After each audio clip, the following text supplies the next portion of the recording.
Hi guys, welcome back to my channel. Today I'm going to show you how you can factory reset, make your system go back again like the first time. So I'll talk about Chromebook here, even though I'm using Windows right now.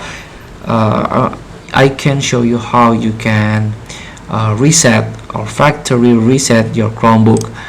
So just read the article. Thanks to the article from androidpolice.com.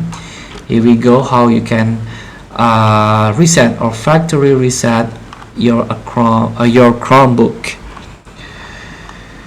So things to know before you reset your Chromebook into factory settings.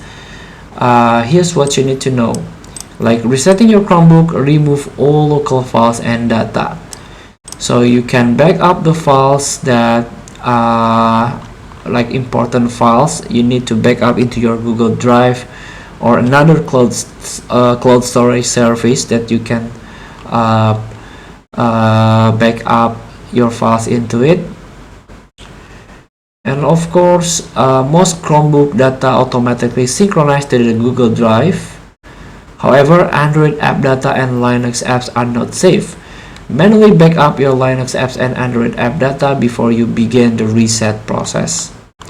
Only try hard reset after the other tricks fail. It wipes all the device data and settings up everything from scratch. Can be time consuming. Here we go, how to factory reset a Chromebook when you are logged in. So you can open settings.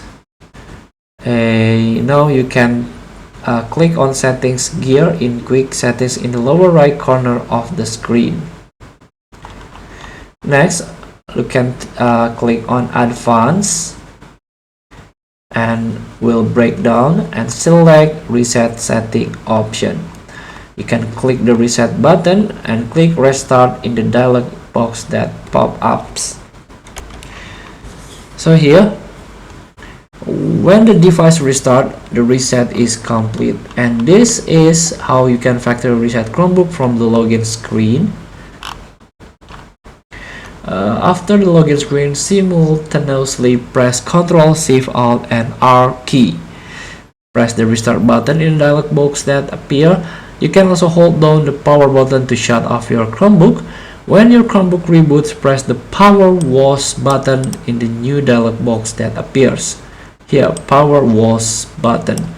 Confirm that you want to power wash your device by tapping or clicking the continue button. So feel free to try to reset your Chromebook. Thank you for watching. Don't forget to comment, like, and subscribe. Also click this button below. See you in the next video.